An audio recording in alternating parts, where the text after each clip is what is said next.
Welcome to Saranya Sathya's kitchen. இன்றைக்கி நம்ம எப்படி தயிர் உர ஊற்றுறதுன்னு பார்க்க போகிறோம். இது ரொம்ப சிம்பிளான ஒரு விஷயந்தான். ஆனால் இதை ஒரு கரெக்டான ஒரு பக்குவமாக நம்ம செஞ்சால் தான் நல்ல கெட்டி தயிர் நம்மளுக்கு கிடைக்கும். இது உர ஊற்றுறதுக்காக எடுத்து வச்ச தயிர். இதை பார்க்கும்போதே உங்களுக்கு தெரியும் எவ்வளோ கெட்டியாக இருக்குதுன்னு.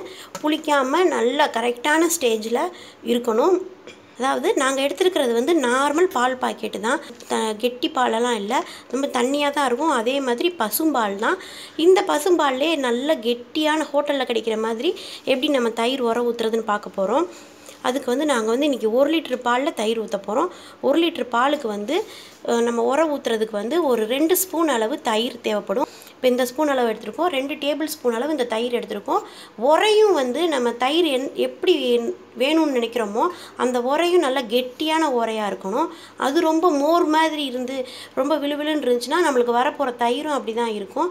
அதனால் இந்த உரை தான் ரொம்ப முக்கியம். அதே மாதிரி பால் காய்ச்சிற பக்குவமும் ரொம்ப முக்கியம். வாங்க அது எப்படி பண்ணுறதுன்னு பார்க்கலாம். முதல் இந்த பால் பாத்திரத்தில் பால் நம்ம கட் பண்ணி ஊற்றிக்கலாம். பால் பாக்கெட்டை கட் பண்ணுறது ஃபுல்லாக கட் பண்ணாமல் இந்த மாதிரி லைட்டாக கட் பண்ணிக்கோங்க. இது ஏன்னா இதை கூட ஏன் சொல்கிறேன்னா, இப்போ சில மெசேஜஸ்லாம் வருது, இந்த சின்ன துண்டை எடுக்கிறதுக்கு பெங்களூரில் இந்த மாதிரி ஏரியாவில் இதுக்குன்னே தனியாக ஆள் வச்சுருக்காங்களாம். இது மக்கும் குப்பை மக்காத குப்பைன்னு சேர்க்கும்போது தனியாக அந்த சின்ன பீஸை மட்டும் எடுக்கிறதுக்குன்னு ரொம்ப கஷ்டப்படுறாங்க. துப்புரவு தொழிலாளர்கள் ரொம்ப கஷ்டப்படுறாங்க. இது ஒரு ரெக்வஸ்ட் மாதிரி நம்ம வாட்ஸ்அப் குரூப்லாம் வந்துருந்துச்சு. அதிலேருந்து நாங்களும் இந்த மாதிரி தான் செய்கிறோம். இதையும் நீங்களும் ஃபாலோ பண்ணிங்கன்னா அவங்களுக்கு ரொம்ப ஈஸியாக இருக்கும். இது ஒரு பாக்கெட்டாக நம்ம போட்டோம்னா அவங்களுக்கு ரொம்ப ஈஸியாக இருக்கும். இது ஒரு சின்ன ஒரு ரெக்வஸ்ட் மாதிரி வந்ததுலேருந்து நாங்களும் இதே தான் ஃபாலோ பண்ணிக்கிட்டு இருக்கோம். இப்போ எல்லாத்தையும் நம்ம பால் அந்த 1 லிட்டர் பால் ஊற்றியாச்சு. தயிர் உர ஊற்றும் போது இந்த வெறும் பால் மட்டும் தான் சேர்க்கணும். இதுலேருந்து நம்ம எக்ஸ்ட்ரா ஒரு சொட்டு கூட தண்ணி ஊற்றக்கூடாது. அப்போ தான் நம்மளுக்கு கெட்டியான தயிர் கிடைக்கும். இப்போ அடுப்பை ஹை ஃப்ளேமில் வச்சுக்கிறோம். ஹை ஃப்ளேமில் வச்சு நல்லா பொங்கி வரட்டும். இப்போ பால் நம்மளுக்கு நல்லா பொங்கி வந்துட்டுருக்குது. பொங்கி வந்தோடனே அடுப்பை உடனடியாக சிம்மில் வச்சிடணும். ஃபுல்லாக குறைச்சி வச்சுருங்க. குறைச்சி வச்சு ஒரு 10 நிமிஷம் அப்படியே சிம்மிலே இருக்கட்டும். ஏன்னா சில பேர் தயிர் ஊற்றுறதுல என்ன தப்பு பண்ணுவாங்கன்னா, இந்த மாதிரி பொங்கி வந்தோடனே அடுப்பை ஆஃப் பண்ணிவிட்டு அப்படியே தயிர் ஊற்றிடுவாங்க. அதனால் அந்த தயிரே கொஞ்சம் விழுவிழுப்பாக ஒரு மாதிரி இருக்கும். நல்லா காஞ்சாதான் அந்த தயிர் நல்லா கெட்டியாக இருக்கும், சாப்பிட ரொம்ப டேஸ்ட்டாக இருக்கும். இப்போ இது பொங்கி வந்ததுக்கப்புறம் நம்ம ஒரு 10 நிமிஷம் விட்டுட்டோம்னா இந்த பாலில் இருக்கிற கொஞ்சம் தண்ணியும் அப்படியே கொஞ்சம் வற்றிரும். பாலும் நல்லா திக்காகி நம்மளுக்கு கெட்டியான தயிர் கிடைக்கும். இப்போ கரெக்டாக 10 நிமிஷம் ஆயிடுச்சு. உங்களுக்கு பால் பார்க்கும்போதே தெரியும், லைட் அப்படியே எல்லோ கலரில் வந்திருக்கும், லைட் மஞ்சளில். இந்த மாதிரி இருக்கும்போது அடுப்பை ஆஃப் பண்ணிடுறோம். ஆஃப் பண்ணிவிட்டு இந்த பால் வெது வெதுப்பான சூடு இருக்கிற வரைக்கும் நம்ம ஆற விடணும். ரொம்ப சூடாக இருக்கும்போது நம்ம உர ஊற்றினாலும் திரிஞ்சு போயிடும், அப்படியே தண்ணி திரிஞ்சு இருக்கும். இல்லைன்னா ரொம்ப ஒன்றுமே இல்லை, சுத்தமாக ஆறிடுச்சுன்னா நம்ம உரையாது, உரைய லேட்டாகும், இல்லை நல்லாவும் உரையாது. கையை நம்ம விரல் வச்சு இப்படி தொட்டு பார்த்தோம்னா லைட்டாக சுடணும், அவ்வளோதான். அந்த ஸ்டேஜில் தான் நம்ம தயிர் உர ஊற்றணும். இப்போ நம்ம இதை ஆற வைக்கலாம். சீக்கிரம் பால் ஆறுறதுக்கு ஒரு வழி என்னென்னா, இது எல்லாருக்கும் தெரிஞ்சது தான், நல்லா ஒரு ஃபேனுக்கு நேராக ஒரு டேபிள் போட்டு இந்த மாதிரி பாத்திரத்தை வச்சு ஒரு கரண்டியை வச்சு இப்படியே கிண்டிகிட்டே இருந்தீங்கன்னா ரொம்ப சீக்கிரமே ஆறிடும். நம்ம அப்படியே விட்டுறதுனால விடலாம், இல்லை உடனே நம்ம தயிர் ஊற்றணும். இப்போ நைட்டில் நாங்கள் தூங்க போகிறதுக்கு முன்னாடி தான் அந்த மாதிரி தயிர் ஊற்றி செய்வோம். ஒரு தயிர் வர்றதுக்கு 8 மணி நேரம் ஆகணும். அப்போ நாங்கள் நைட்டில் உர ஊற்றி காலையில் நம்ம எடுத்து சாப்பிட்டா தான் ரொம்ப நல்லாயிருக்கும், டேஸ்ட்டாகவும் இருக்கும். நாங்கள் எப்போயுமே அந்த மாதிரி தான் செய்வோம். இப்போ பால் நல்லா காஞ்சிருச்சு. நான் சொன்ன மெத்தட் ரொம்ப அர்ஜென்ட்னா அந்த மாதிரி நம்ம செய்யலாம், ரொம்ப அவசரம் அப்படின்னா செய்யலாம், இல்லைன்னா நார்மலாக அப்படியே காய விடலாம். அதே மாதிரி இப்படி கரண்டியை வச்சு கிண்டுறதுனால ஆடையெல்லாம் நம்மளுக்கு சேராது. அப்படியே விட்டிங்கன்னா ஆடை வரும். நம்ம ஆடையை தனியாக எடுத்து வைக்கிறவங்களா இருந்தால் அந்த மாதிரி செஞ்சுக்கலாம். நாங்களும் எடுத்து வைப்போம். ஆனால் தயிருக்கு அந்த ஆடையோடு அப்படி போடும்போது தான் நல்லா டேஸ்ட்டாக இருக்கும். குழந்தைங்களுக்குலாம் கொடுக்கணும் தயிர் அப்படின்னா நம்ம அந்த ஆடையை எடுக்காமல் அப்படியே தயிர் ஊற்றிக்கலாம்.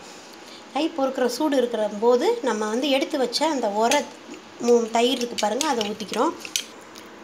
நல்லா கெட்டியாக இருந்துச்சுன்னா நல்லா ஒன்று சேர்ந்து வர மாதிரி ஒரு ஸ்பூனை வச்சு இப்படி நல்லா அடிச்சுட்டு நம்ம இந்த எடுத்து வச்ச பாலில் சேர்த்துக்கிறோம். இப்போ இதை ஒரு கரண்டியோ ஒரு ஸ்பூனோ வச்சு கிண்டாமல் நல்லா ஆற்றணும். நல்லா ஒரு 2 பாத்திரம் எடுத்து இந்த மாதிரி 2 பாத்திரத்தை வச்சு இப்படி ஆற்றிக்கோங்க. இப்படி செய்கிறதுனால எல்லா பக்கமும் அந்த பால் இருக்கிற எல்லா பக்கமும் நல்லா வந்து தயிர் கலந்துரும். நல்லா ஒரே மாதிரி சமமாக வந்து நம்மளுக்கு வந்து தயிர் வந்து உறைஞ்சி வரும். அவ்வளோதான். ஒரு 2-3 ஆற்றினா போதும். இப்போ ஆற்றிட்டு நம்ம எந்த பாத்திரத்தில் தயிர் ஊற்ற போகிறோமோ அதை வந்து நல்லா க்ளீனாக தொடச்சி கழுவி எடுத்து வச்சுக்கோங்க. ஆற்றினதை வந்து நம்ம எந்தெந்த அளவு நம்மளுக்கு தேவையோ நம்ம ஊற்றி வச்சுக்கலாம். இப்போ தனித்தனியாக ஒவ்வொருத்தரும் சாப்பிட போகிறாங்க அப்படின்னா ஹோட்டல்லலாம் தருவாங்க பாருங்கள், சின்ன சின்ன சின்ன கிண்ணத்தில் நம்மளுக்கு அப்படியே கெட்டி தயிர் தருவாங்க. அது மாதிரியே வேணும்னா இந்த மாதிரி உரை ஊற்றி ஆற்றினதுக்கப்புறம் எவ்வளோ தயிர் தேவையோ அந்த அளவு நம்ம வந்து பால் அப்படி ஊற்றி வச்சுக்கலாம். அதே மாதிரி ஸ்கூலோ காலேஜ் ஆஃபீஸ் போகும்போது எந்த கிண்ணத்தில் நம்ம தயிர் எடுத்துகிட்டு போகிறோமோ அந்த கிண்ணத்தில் இப்போயே நம்ம ஊற்றி வச்சிட்டோம்னா நல்லா நம்ம பார்க்கும்போது நல்லா கெட்டியாக இருக்கும்.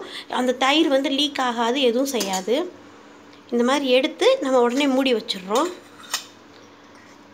உரை ஊற்றுனதுக்கப்புறம் இதை வந்து அடிக்கடி திறந்து பார்க்கக்கூடாது. 8 மணி நேரம் கழித்து தான் நம்ம தயிர் வந்து திறந்து பார்க்கணும். அதே மாதிரி இப்படி வச்சதுக்கப்புறம் இதை ரொம்ப போட்டு அசைக்கக்கூடாது, செய்யக்கூடாது. அதே மாதிரி இது வந்து நம்ம நார்மலாக நம்ம தயிர் ஊற்றுறதுக்கு எடுத்து வச்ச பாத்திரம்.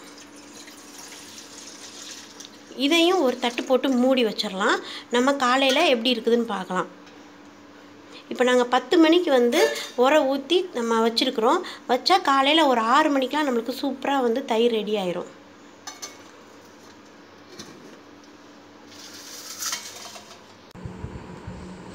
இப்போ நம்ம நேற்று நைட்டு ஊற்றி வச்ச உரை இப்போ எப்படி இருக்குன்னு பார்க்கலாம். காலையில்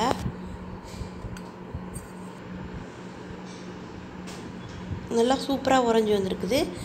அதே மாதிரி எல்லாத்துலேயும் நம்ம வந்து ஆற்றி ஊற்றி வச்சுருந்தோம்ல, அதுவும் நல்லா கெட்டியாக உறைஞ்சி வந்துருக்கு பாருங்கள். இப்போ மொத்தமாக எல்லா பால் ஊற்றினோம்ல, அதுவும் ரொம்ப அருமையாக வந்திருக்குது. இதான் நம்ம கெட்டி தயிர் செய்கிற முறை. இப்போ பார்த்திங்கன்னா தெரியும், நல்லா சூப்பரான கெட்டியான தயிர் வந்து நம்மளுக்கு ரெடி ஆயிடுச்சு.